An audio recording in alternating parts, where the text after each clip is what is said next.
Very interesting championship weekend, Stephen. What was your takeaway? And let's start with that AFC Championship game, especially after seeing Kansas City in the divisional round and then seeing what Joe said, which was spot on about that's the game plan you want against Kansas City. Exactly. Exactly. It's like, man, who would have thought that might work, And so, right. I mean, sometimes it's really not that hard, is it?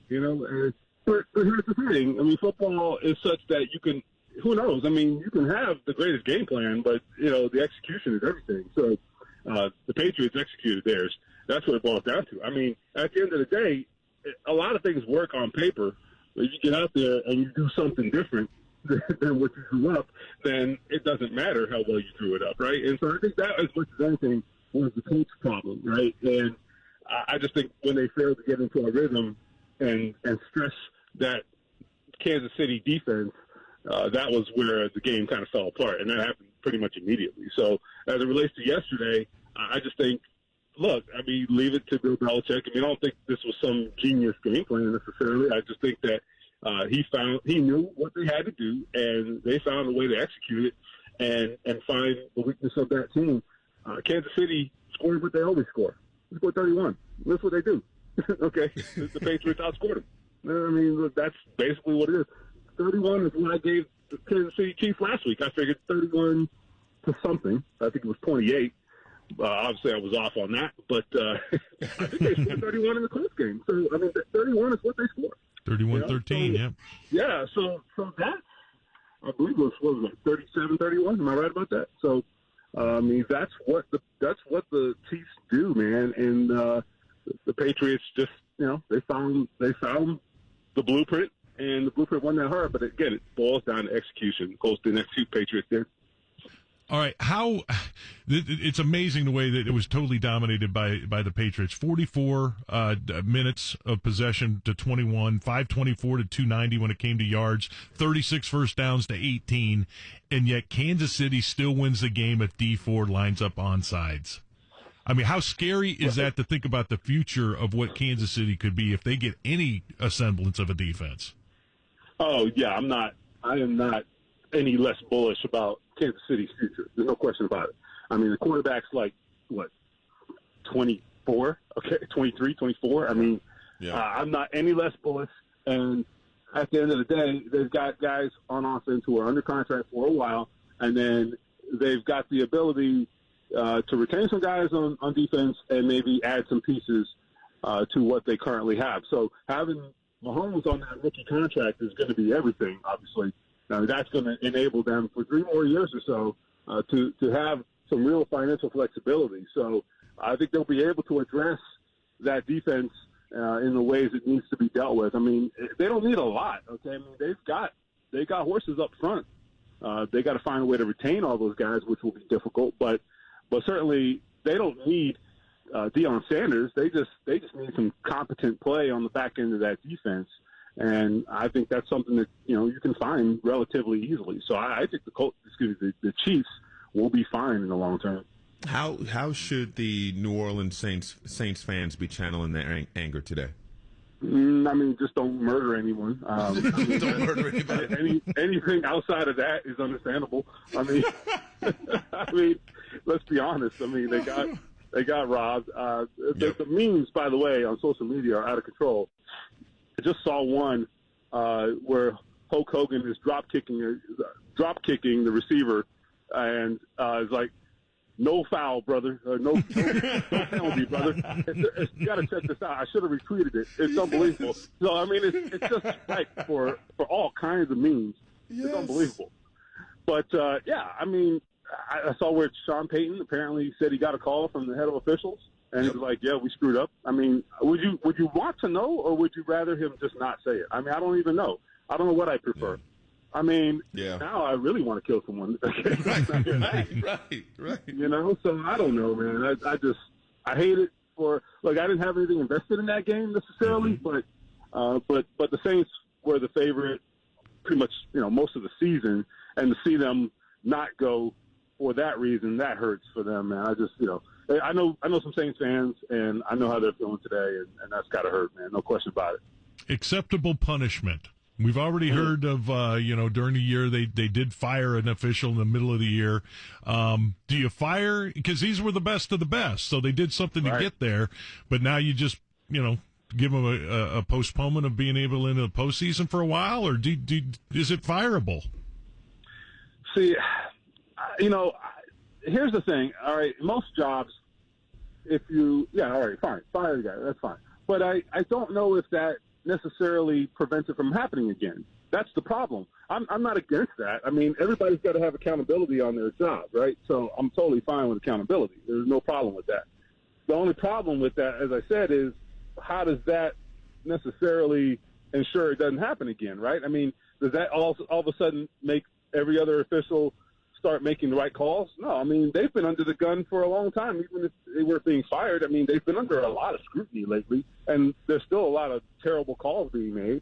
So I don't think the scrutiny is necessarily making a difference. I don't know if there needs to be some change on the front end of this, and get ahead of it in terms of retraining or finding a different way to go about preparing these guys and women as well for making these calls. I don't know how you do that, right? I'm not an expert in that field, but whatever the process is, and that's the thing, I don't even know what the process is. What is the process? How are these guys trained? Are they going out and officiating high school on Saturday night, or is there something more advanced to it? I mean, I don't know. What's that process, right? That's where I would like to know more about, and maybe that's something that some friends of mine in my industry can get to, I would hope, find out how are they preparing these individuals to take these officiating jobs, and is there a problem at that level? Because firing someone is great, and there should be accountability, but that doesn't prevent it from happening again.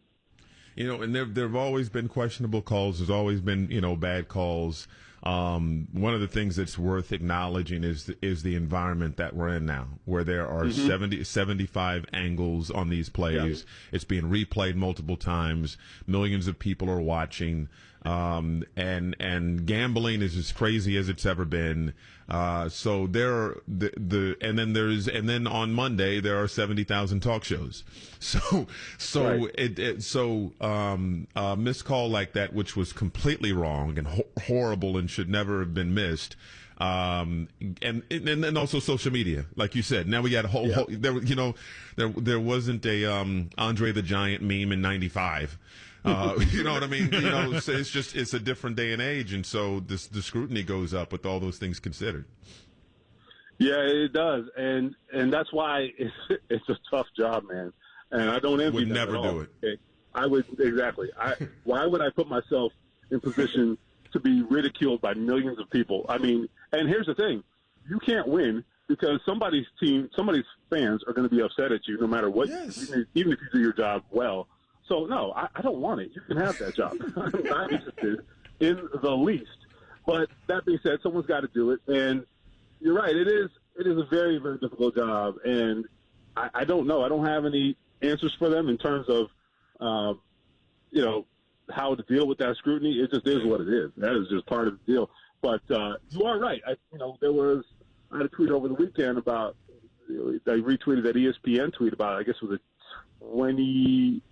the 20th anniversary of the Tuck rule, maybe. Okay. And I think I thought about that. What if that would have happened today? Under the circumstances that you're describing, right? With just the heightened scrutiny of there's shows on ESPN, debate shows 21 hours a day, right? And there's social media, which didn't exist then. There's all these different ways that you can be ridiculed and second guessed. I mean, that would be just unbelievable if that would have happened today, So I don't know, man.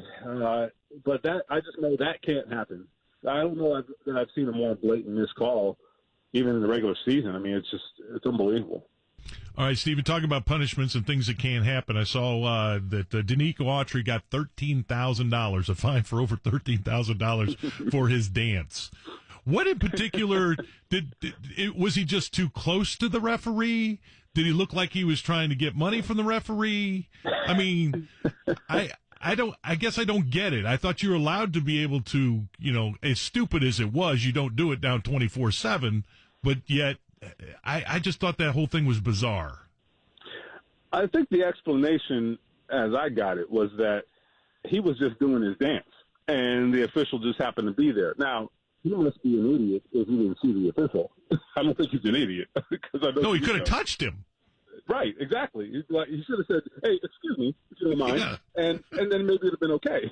But no, he was doing his sack dance, and he always does do some sort of celebration. So, I mean, there is some logic to that argument that, hey, it had nothing to do with the official. The official just happened to be there. But, like, dude, I mean, presence of mind. Come on, man.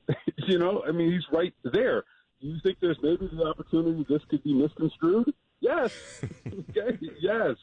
And he just, I don't know, man. He's just temporary insanity, I guess. I don't understand it. I don't know. But you're right. The timing, you know, it's not a big deal for me necessarily, but I mean, when you factor in the timing, the proximity of the official, just the absolute foolishness of the entire situation, it's like, come on, man. So that's where I'm at with it. All right, you will find out injuries and whatnot today, and whether or not more Colts may end up making their way down to Orlando for the Pro Bowl. Are you interested in all in the Pro Bowl a little bit more, just because we do have a few guys in it? I mean, I always say I'm not going to watch it, and I end up watching it. I don't know why. I guess there's nothing on TV. I don't know. But I always tell myself, there's no way I'm watching this. And then I watch it. And I usually get, you know, some mild entertainment out of it. Look, I would actually – I do think it would be cool to see Luck in the Pro Bowl again. It's been a while. And certainly to see him in that environment after what he's been through, I think would be kind of cool. And to see him, you know, throw to that stable of receivers that he'll be able to throw to, that could be interesting too. So, I think those guys, because, I mean, who wouldn't, right? Who wouldn't want that guy throwing the ball to you with no pass rush? Okay? I think I'd sign up for that, for sure. I just wonder if Quintin Nelson would be able to hold it together, or if he'll want to kill somebody. I don't know, man. That's what I want to watch. He scares me. He's a scary individual. Quintin, so Quintin tries to be a nice guy sometimes, and he's not a bad dude, don't get me wrong. Quintin tries to crack jokes with you sometimes, and they just fall flat because you don't know if he's joking, because he has this sarcastic humor. And so there was an instance after a game recently where he had already done a series of interviews, and I forgot to ask him something. I went back hey, Quintin, do you mind? I had one more question for you. He was like, no, I got to go. And he's deadpan. I got to go. And I was like, okay, I'm leaving. Sorry. He's like, no, I'm just kidding, man. I was like, don't do that to me, man. like Quintin, do you know what that's like for me? Dude, come on, man. So, I mean, I thought it pissed off Quintin Nelson. You know what I mean? Think about the thoughts that went through my head. So, yeah. So I guess what I'm getting to is that, Quintin Nelson, he's going to have to find that soft side that he showed me there. But even when he does, it's kind of like, okay, is he really cool, or is he really internally wanted to kill me? I don't know. I don't know. He's the same guy whether he wants to kill you or whether he likes you. I can't tell the difference. Stephen Holder, The Athletic, joining us on the Payless Liquors hotline. Stephen, do you remember how old you were, your earliest football memory? Good question. I would have to say, I know I experienced football earlier than this, but the one that I can remember is I believe, 84 Super Bowl, because the Dolphins were in it. I was obviously a Miami kid, and so that was my first real experience where it was okay, the town was on fire, and all your teachers in school. I might have been in first grade or something. So it's I was very old. Yeah, it was probably second grade, maybe. I think. Okay. And I remember singing. We were singing the fight song at school. I mean, it was a big deal, man. You know what I mean? Because that was frankly the last time they'd been in the Super Bowl, right? So, and it was the first time the post-Greasy era, 72 era Dolphins had really done something. So it was a big deal. And of course, the last time they ever mattered, so whatever. But I Um, remember that. Those are really fond memories, yeah. Mine was in '92. I think it was '92 when Steve Ettman intercepted Dan Marino in a big game. The Dolphins were undefeated, and I think that same year, or at least it was early 1992, when Buffalo, Frank Reich had that come from behind victory, and I remember my uncle going crazy. And so I was like nine years old. Jared Goff was 7 years old when Tom Brady won his first Super Bowl. Oh my God! 7 years old when Tom, and it's possible that he may not have any memory of that. I was 9 years old with my first with my first memory. I was 9 years old. Joe, when was your first memory with? Had to be with a party with good food. Bart Starr? Was Bart Starr? Early late 60s. Joe eating bazooka bubblegum on the floor. Mom gave me a Super Bowl bottle. Didn't you get a tryout for Vince Lombardi once or something? Right. How crazy is that? And it's and he's getting ready to compete against him in the Super Bowl, and Tom is still as effective as he ever was. How do you look at this Super Bowl in this matchup between these two teams? Okay, first of all, look, I'm going to go on record saying I hate Tom Brady. That's two of us. That's two of us. That's the headline of the article when I post the podcast. Yes. Not because I hate the Patriots, but come on, man.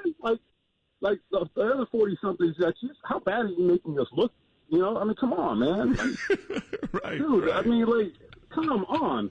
You're not helping. I know a lot of people say, oh, that's inspiring. No, it's not inspiring, okay? Right. So, no, it is crazy. And it really just speaks to the guy's, not just his longevity, because longevity is one thing, but it's what it takes to have that kind of longevity. That's hard, man. And, I look at Adam Vinatieri. Look at Adam Vinatieri, we can talk about him being a kicker all we want, but Adam puts his body through hell in the offseason to be ready for the season. He's going to be 47 in the fall, okay? I mean, that's just ridiculous. And, I mean, that's older than me, so he's really old. And so I just think about that, and I think about, I just walked out of the gym, and I think about how, if I tweak myself 1 inch in the wrong direction, there goes my back, and it's because that's what happens when you get older, right? And it takes a little longer to get out of bed and all that. I mean, it's hard, man. I remember Robert Mathis telling me a story once, and this is just incredible. I was writing a story, I think, about just, what it takes physically to play this game. And granted, he was a much more physical player than a quarterback, so they're apples and oranges. But Tom Brady has obviously taken his share of hits over the years. And Robert told me, he says, every morning, this is when he was still playing, he says, I get out of bed every morning and I limp to the bathroom. And I was like, yo, that's crazy. He's like, yeah, that's just part of life. I limp to the bathroom because there is just always residual pain from the wear and tear, during the season, right? Maybe not off season, but while you're playing, the accumulation of pain and just your soreness and all that, getting out of bed is the hardest thing you do all day. I mean, think about that. And Tom Brady is doing it. He has been doing it for 20 years. That's all I got to say. He's good. Yeah, there's voodoo or something involved there, though. It's weird. Yeah, I don't necessarily trust all that Alex Guerrero stuff. Something's going on there. Got some Santeria going on or something. I don't know, dude. I don't know. That is the thing, because if you look at their roster, it's not like they have they don't have dominant guys. It's not like there's Pro Bowl guy after Pro Bowl guy. They just have guys that fit the system perfectly, and Bill's constantly able to turn those guys over. And after all these years, and we see this so much, we see a guy, Deshaun Watson will come in and just take you by fire. Well, the next season we know how to combat him. We'll see if we can combat Mahomes next year. How many teams will come up with a game plan for him? Nobody has a game plan for Belichick. He consistently does the same thing, and they consistently win. He does. People give Belichick a lot of credit, obviously, for being, perhaps the greatest coach ever. Okay, I don't have a problem with that. But I think people miss the mark sometimes. I think that's true. But what he's really good at specifically, I think, is getting players to do what he wants them to do. I mean, think about their level of execution is probably higher than anybody in the league. And he's doing it oftentimes, like you said, with guys who are not the biggest stars. They're just guys who are really good at executing. And I think their whole system is dependent on that. The way they teach it, the way they install it, the way everything they do. The system is so refined. The process is so refined. You hear Frank Reich talk about the process, right? It's coach speak, but that's damn important because that process is everything. Well, Bill Belichick has been perfecting that process for 25 years. Okay, think about that. So, and he's the best at doing it. So he's the best at doing it, and he's been doing it for 25 years. So, yeah, okay, you're at a disadvantage if you're on the same field as him. It just is what it is. And that's really what it boils down to. He finds a way to get those guys ready to play better than anybody in history, and he does that by not necessarily maximizing their talent, but maximizing their ability to execute, I feel like. And having the success that they've had reinforces that. And when you join the Patriots, you don't want to be the guy that screws it up. And they've created a legacy that way. The Spurs in basketball are kind of the closest thing that reminds me of that. And I heard a story that every night after a game, Coach Greg Popovich takes 6 people out to dinner. There's the same 4, and then he'll invite 2 fresh people every time. And every time they sit down to dinner, to this day, they give a toast, and Pop says, "To Timmy." every single night, every single dinner, a group of people, and he toasts to Timmy. And Belichick could toast to Tom. He could do, when you have a guy like that who's a leader, who is who is echoing the coach. Yes. That trickles down to everybody, and so it's kind of success, having the right leadership, and a great coach. I just hate giving New England credit. I just really hate it. I just really hate it, Stephen. But it's a hell of a system that they've had going for a very, very long time. Do you think they win the Super Bowl though? You know what? We'll ask you in a week. But I'm just curious your first. Yeah, I mean, do I think they can win it? Hell yes. Absolutely, yeah, right. I do. I trust them more than I trust the Rams. I think I just hate to say it, I just trust them more than the Rams. And I think they showed yesterday. I mean, they can go out there and they can score, obviously. So and if they can do that, then I think they're right there because I mean that's the Rams' greatest attribute is their ability to score. Their defense is good, but I think their defense has been prone to give up some points. Didn't yesterday, but they have been prone to give up some points. Was there more adversarial atmosphere than what they faced at that dome? The Rams. That was the loudest, craziest crowd I've ever heard. Yeah, that place is tough to play. It's an underrated tough place to play. People always talk about Arrowhead and they talk about Seattle. I never hear people talk about the Superdome, but I mean, I think it's right in that class. And I've covered the NFC South, covering Tampa Bay. So I've covered games every year there over the years, and that place is bananas, man. I mean, there are very few fan bases more over the top than the Saints, so that's a tough place to play. If you can go in there and win, then you can win anywhere. And so we'll see. I think it's going to be a good game, which is all I really want. But I really think it's going to be a good game. Absolutely. Stephen Holder, the Athletic, kind enough to join us on the Payless Liquor Sideline. Stephen, we always appreciate it. Thanks so much. All right, anytime, guys. Quick time out. Plenty more to come, including the pop quiz here on 107.5 and 1070 The Fan.